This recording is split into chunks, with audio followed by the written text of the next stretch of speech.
what we want in year 2 is them to win the division, no question. And they can and they should win the division. They have an easy schedule. They should be able to make the jump with the players that they brought in. They should be able to beat Dallas this year. They should win the division this year in year 2. And how do they do that? 1, Nick Sirianni has to put Jalen Hurts in a position where the ball is out. See it, throw it. See it, throw it. See it, throw it. 1 read, 2 read. If you don't like it, go. But he needs to be able to pull the trigger. And I think that's the most important thing that he has got to incorporate in this passing game.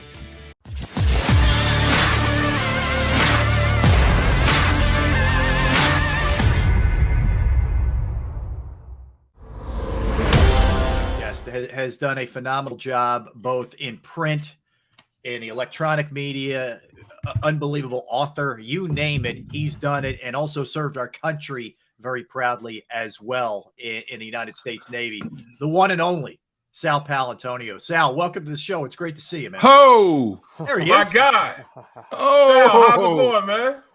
You guys got me. I'm here. I'm ready. Let's go, baby. Great to be on the show. Great to be on the show with 3 Philly legends, baby. I love it. Oh, man. And he's got the book over the shoulder, too, man. The Philly special. You got to love that. Well, there it is over there. There you go. Exactly right. Sal's like Jay Wright. I don't care what he wears. Sal is always smooth as silk, man. Yes, yes. I bet he has color-coordinated pajamas, too. He's so smooth.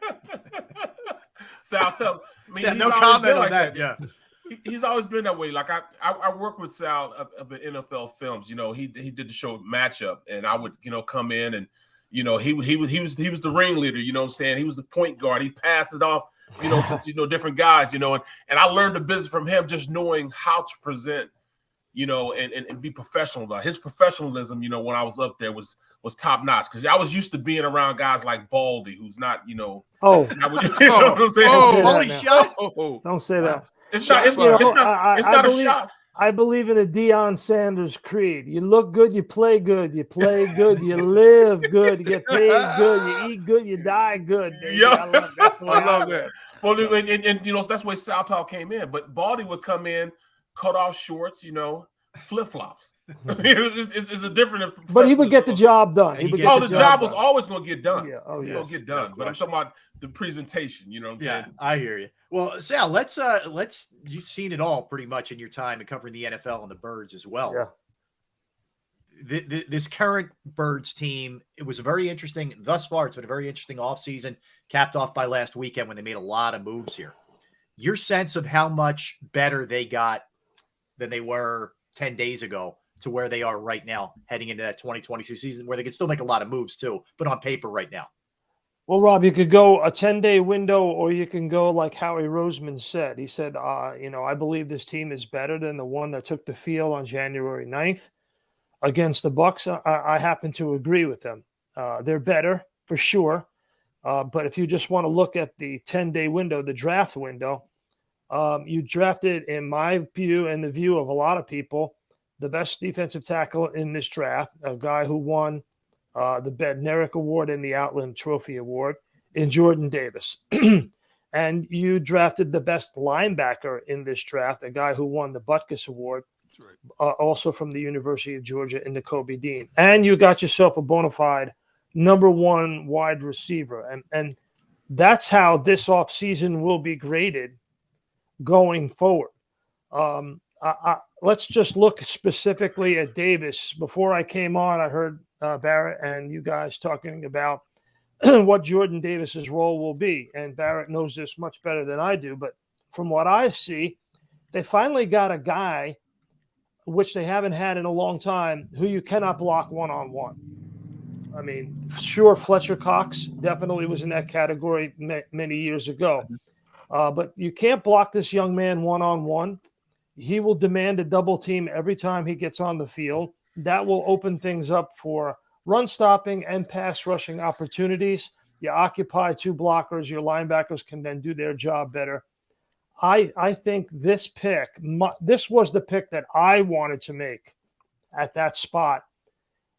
Did they make a mistake in devoting 4 draft picks in the trade to jump ahead of Baltimore? Could they just have sat there and taken either Davis or Hamilton? Maybe Baltimore and the Texans would have taken Davis and Hamilton, and then they would have been stuck where they were. I believe that they made the jump up after knowing that they were going to make the trade with the Titans, and they were not going to take a wide receiver because they were going to get A.J. Brown. So overall, to me, now they have a guy who you have to double team defensively and a guy, Rob, that you have to double team offensively.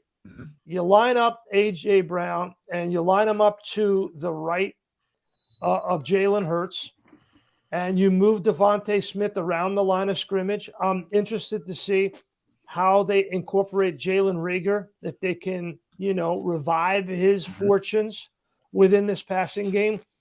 And A.J. Brown will have to be double teamed, or he will occupy the mind of the safety as well as the guy who's playing him right on top of the line of scrimmage. That will open up things for Goddard, Smith, Miles Sanders, and Jalen Hurts. I think when you have 2 players, one on offense, one on defense, who occupies the mind, body, and soul of 2 players on the opposition, that's a good thing. So, Sal, with the addition of A.J. Brown, how much more pressure now is that putting on Jalen Hurts? Because that's all we've heard about all offseason. It's do or die for Jalen Hurts in 2022. Right. So I don't say it's do or die. I say it definitely puts pressure on the young man, and he wants it. He embraces it. You can just tell by who he is and how he acts and how he goes about his business.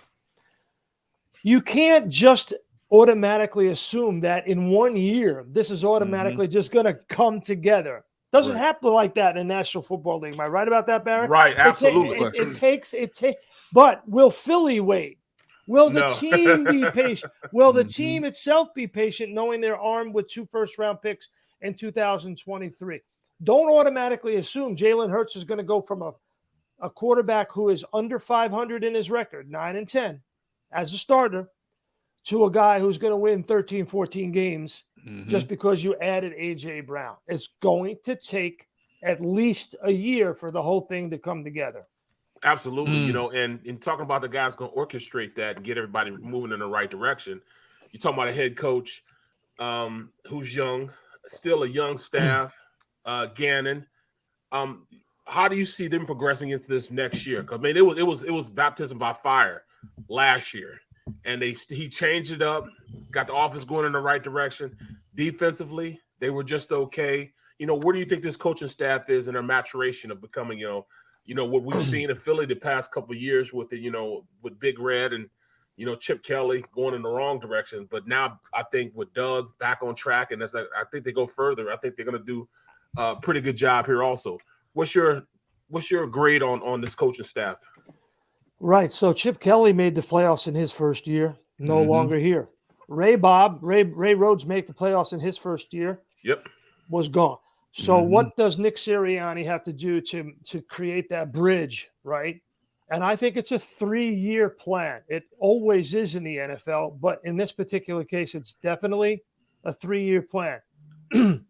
Very few people thought that they would go from 4 wins in Doug Peterson's last year to making the playoffs. You can say they beat weaker teams on the schedule, but as I always told my daughters who played high school sports, you can only beat who's on the schedule. Yep. Don't worry about who's not on the schedule. Just beat who's on the schedule, okay?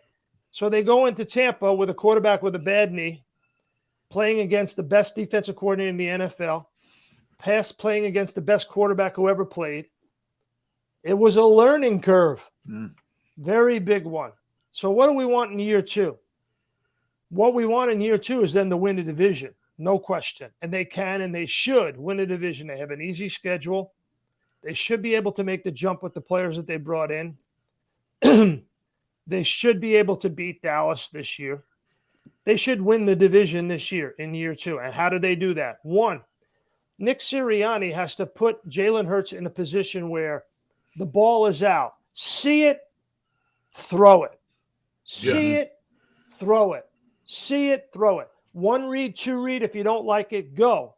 But he needs to be able to pull the trigger And I think that's the most important thing that he has got to incorporate in this passing game. On defense, I mean, they got to blitz more, man. They got to blitz more, and they have. Yep. Thank They you. got to heat up. They got to heat up the opposing quarterbacks. They can't let them sit there and pat the football. They can't let Justin Herbert and Derek Carr and people like that pat the football. And hopefully, they will bring more heat. However, that is schemed, or with Davis occupying extra blockers. However they do it, they got to bring more heat. So yeah, I'm glad you brought up the division, because you look at the Cowboys and it seems like every year they're the pick because they have more talent on paper, according to some. But they had Mike McCarthy there, who I think is a big impediment. You look at Washington, and certainly well coached, but there's always seems to be something going on there. The Giants, it's a turnover season for them with a new coach, and I'm not sold on the quarterback. You like the Eagles? You think it's an Eagles division even better than the Cowboys this year? Yes, I do. I like the Eagles a lot. I like the Eagles to win the division a lot.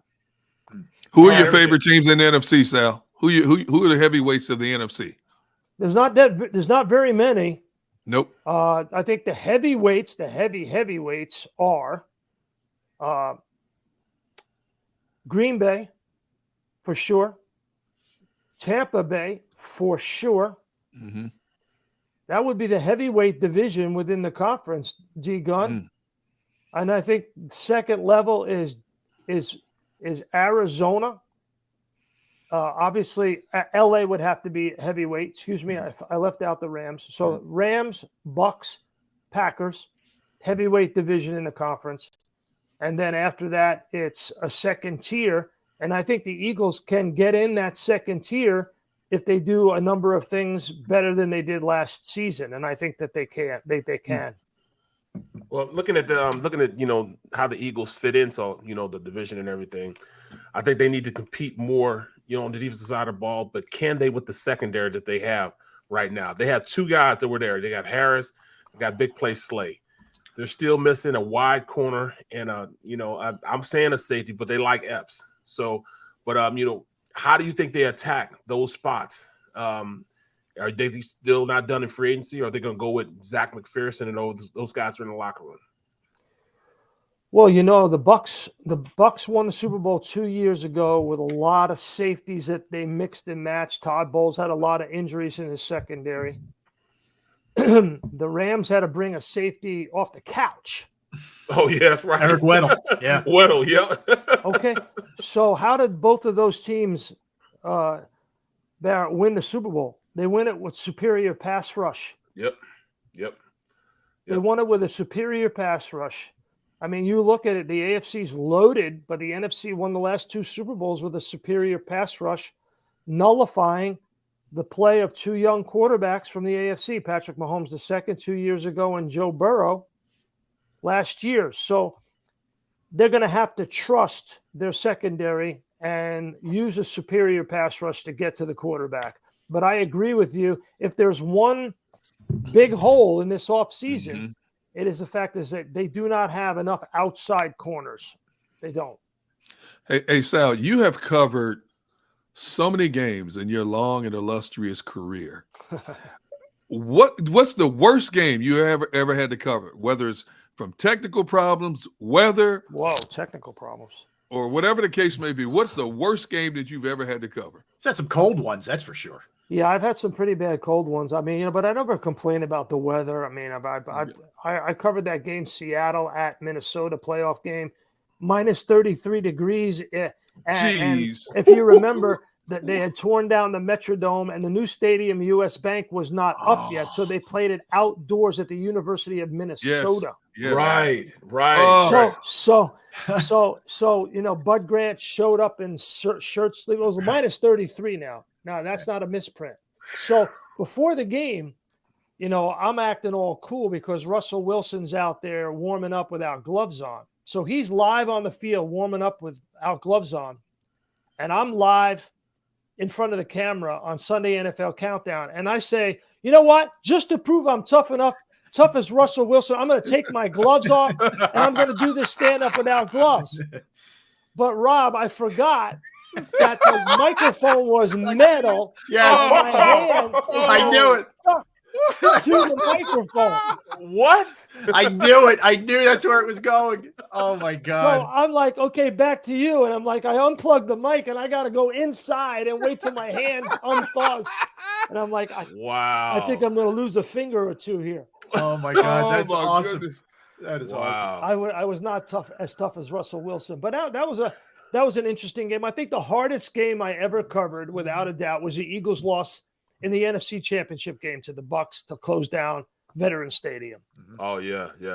That was the hardest game ever for me to cover, because it was just, having lived through covering the team for so long, I thought they were going to the Super Bowl. Yep. I really did. We all did. Yeah. No, Sal, you're right. And I don't think, even with the Super Bowl win and that great book that's over your shoulder, which Nick Foles performed miracles, that still hurts badly, Eagles fans. Like, they're still scarred by that one. The Super Bowl didn't completely wipe that one away. That is still a scar. That's Jared Vicious, right?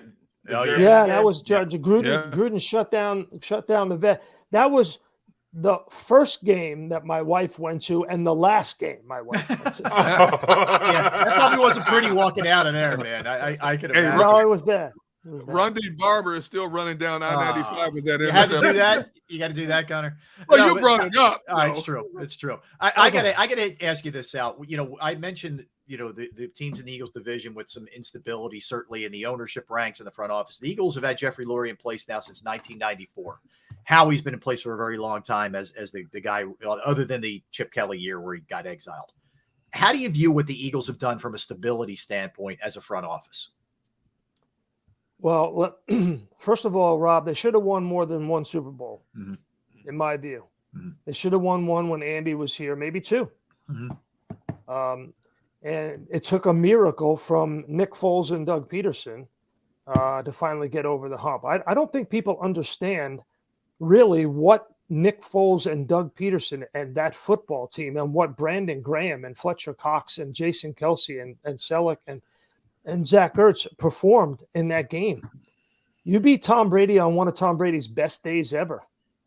Yeah, 500 No yards. punts. No punts. They had over 600 yards of total offense. Wow, 600.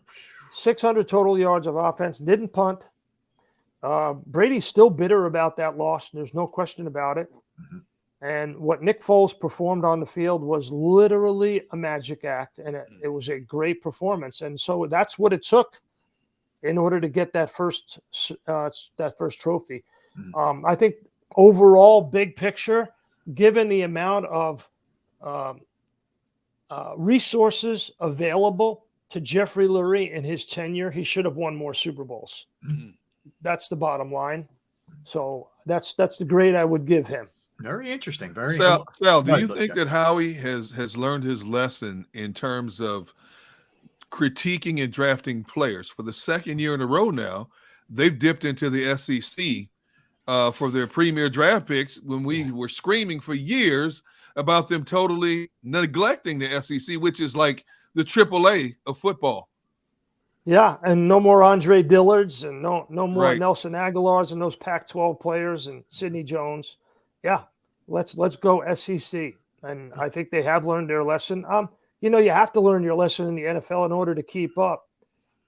I think he only made 4 draft picks, correct? So Yep. Yeah. So, he had to make them good, and I think he had a good draft. I really do. Yeah, I mean, he obviously had to draft to fix past mistakes. That's true of every team, pretty much. I think the whole thing will come down to, can they get Jalen Hurts to improve as a passer? To just see it, throw it, and connect. Yeah. So, and AJ Brown, what did he say to John Clark? I'm coming here to play with my best friend. That's a good thing. Yeah, That is. yeah. It's an improvement over what we had one time when a wide receiver came in here and he wasn't on speaking terms to the quarterback. So Yeah. Right. I No mean, doubt. that means a lot. I mean, I think Howie has learned all right, it's not always good to be the smartest guy in the room. Sometimes you just need to get, talk to people and see, like them bringing in Pascal, AJ Brown, Hurts's guy. I think he's listening to others, and I think they're helping him, and he's reaching out to people and allowing to him, like them drafting the center. I mean, you got the best offensive line coach in the league, and they drafted the center in the second round. I mean, to me, I thought it was a luxury pick, but now that I look at it, that's just what the Eagles organization does. They're going to listen to. It should be a Hall of Fame offensive coaching in as far as offensive line. I mean, you can't tell me Stalin is not the number one offensive line coach in the league. I mean, he has to be. He has to be. So I think he's starting to listen to guys, more open up to guys, and not think that, all right, it's my say and that's it. I think he's listening to everybody now. So you could make a case that the Eagles could be in the NFC Championship game in 2 years. Yeah. I mean, very much so, because Brady's not going to be there. I mean, I'd be shocked if he comes back to the Bucs in 2023. He's either going to play in Miami or he's going to retire. So I'd be blown away if he comes back to the Bucs. He's a free agent after this year, and I think he likes being a free agent where he can pick where he wants to go and do what he wants to do. Now, it could happen that he comes back to the Bucs, but then he's playing at age 46. So if you can't beat a 46-year-old quarterback, you don't have any business being in the National Football League.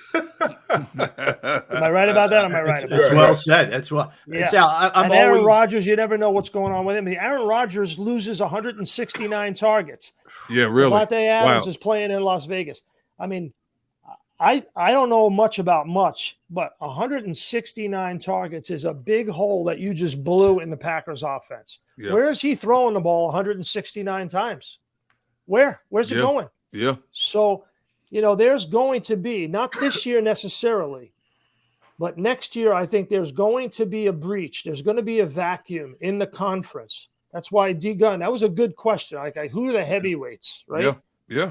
There's going to be, an opportunity, I think, in 2 years to sneak your way in, play your way into the NFC Championship game, and then all you got to do is win one game to get to the Super Bowl.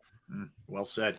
So I love the journey, right? And Derek and I always talk about how we got to where we are right now, but your journey's fascinating, man. I mean, you come out of college, you get your master's, and then you're in the Navy. And I don't know if people realize this, but you were a surface warfare officer and you were awarded the UN medal. And then that transitions into journalism and then where you are right now. People remember, of course, your great book, The Last Big Man in Big City America. Just kind of walk us through the journey and how you got to where you got to and some of the steps getting there. Well, thank you, Rob. But I have been incredibly blessed and incredibly fortunate in my life. My family was all military growing up, and it was sort of preordained that I would go into the military because my father was 4F. He had bad eyesight at birth. Mm-hmm. So all of his brothers were either in World War II or Korea. So it was kind of like, you have to carry on the tradition. And I was happy to do that. So, yeah, I was a surface warfare officer in the 6th Fleet. And then coming out of the Navy, I worked at 2 newspapers, the Albany Times-Union and the Philadelphia Inquirer. And I started in politics and in government. And I covered the presidential campaigns of 88 and 92 and a couple of mayor's races in Philadelphia. And then just got in the right place at the right time to cover the Eagles. And again, being fortunate and blessed to cover the Eagles for the #1 paper. And then someone discovered me doing a spot on TV at ESPN. And I got hired having 0 TV experience, which never happens anymore, right? It's just super rare. So I just celebrated my 28th year at ESPN. Get out of here. You survived when others, I mean, that is tough. It went through a mad business, man. exodus. Yeah, it was a mad exodus. With they fired everybody. And I got good hair. I got good hair. That's what I got. Me too, Sal. I'm a good dentist. Yeah.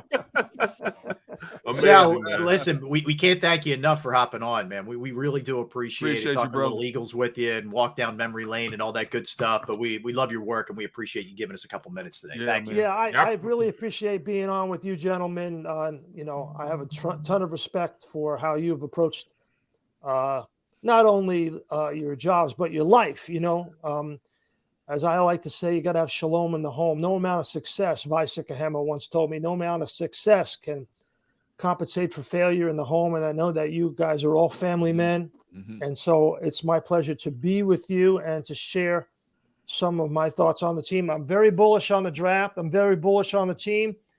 I would preach, give Jalen Hurts a little bit of time. Let him get healthy. Yep, absolutely. Let them figure this out. And, you know, let the young man grow. It's not going to be like that automatic, but he needs to grow, and he's taking the right steps. And, you know, we should be happy we have a guy like that wearing an Eagles uniform and representing this city and the organization. Well said, Sal. Well said, brother. Continued success, Sal. Thank you. All the Thanks best. for everything you've done for me too, man. You've done a lot man. for me, man. You've done a whole lot for me, man. I appreciate it, man. Hey, really Sal, do. and don't forget, Sal, what do I always tell you? You are Where you're supposed to be. where you're supposed to be. That's right, brother. That's right. I wrote it down. It's on my refrigerator. I walk in the kitchen right now. It's right. And it says, you are where you're supposed to be. Yeah. Quote, D gun. Yeah. Amen.